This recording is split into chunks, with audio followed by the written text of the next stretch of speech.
اس زمانے میں ایک پادری تھا، وہ کافی قریب ہو گیا تھا اور میرے جمعے کا بیان سامنے آیا کرتا تھا۔ ایک دن مجھے ملنے کے لیے وہ اچانک آ گیا، تو خیر مجھے ملا۔ اب وہ بیٹھا دیکھ رہے ہیں کہ حبیب اللہ مسلح پہ کھڑا ہے اور پڑھتا جا رہا ہے، پڑھتا جا رہا ہے، پڑھتا جا رہا ہے۔ تو جب اس نے پارا مکمل کیا تو وہ مجھے مجھ لگا کہ یہ بچہ کیا کر رہا تھا۔ میں نے کہا کہ یہ بچہ قرآن پاک پڑھ رہا تھا۔ کہتا ہے اس کے سامنے کوئی کتاب تو نہیں تھی۔ میں نے کہا کتاب سننے کی ضرورت نہیں ہوتی، یہ زبانی پڑھتا ہے، یہ حافظ ہے قرآن پاک۔ کہتا ہے زبانی یاد ہے؟ میں نے کہا زبانی یاد ہے۔ کہتے ہیں مگر وہ تو بڑا تیز تیز پڑھ رہا تھا۔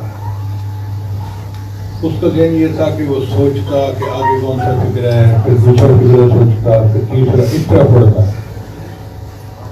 میں نے کہا کہ یہ قرآن مجید کی عظمت ہے، اللہ نے اس کتاب کا یاد ہونا آسان کر دیا۔ بچے کی اپنی زبان پشتو ہو یا اپنی زبان اس کی کوئی ہندی ہو، فرانسیسی ہو، جرمن ہو، مگر وہ عربی میں قرآن مجید کو یاد کر لیتا ہے اور اس کو پڑھتا ہے۔ دنیا میں شعر و شاعری کی کتابیں ہیں اور کتابیں ہیں، کسی اور کتاب کا کوئی حافظ ہمیں دکھا دے، کوئی نہیں نظر۔ اول تو دوسری کتابوں کو ایک آدھ دفعہ پڑھا جائے نا تو سوچنے کو دل نہیں کرتا۔ کوئی نام لے تو بندہ کہتے ہیں یار میں اس کتاب کو دیکھنا نہیں چاہتا۔ مجید وہ کتاب ہے کہ اس کو سینکڑوں دفعہ نہیں ہزاروں دفعہ آپ پڑھیں پھر پڑھنے کو دل چاہتے ہیں۔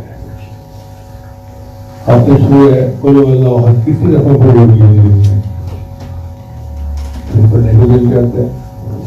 کبھی ایسا ہوا کہ جی میرا دل سورہ فاتحہ پڑھنے کو نہیں چاہتا، یہ احساس ہے ہی نہیں۔ یہ قرآن مجید کا اعجاز ہے، یہ اللہ کی رحمت ہے کہ اللہ نے قرآن مجید کا پڑھنا بھی آسان کر دیا، یاد کرنا بھی آسان۔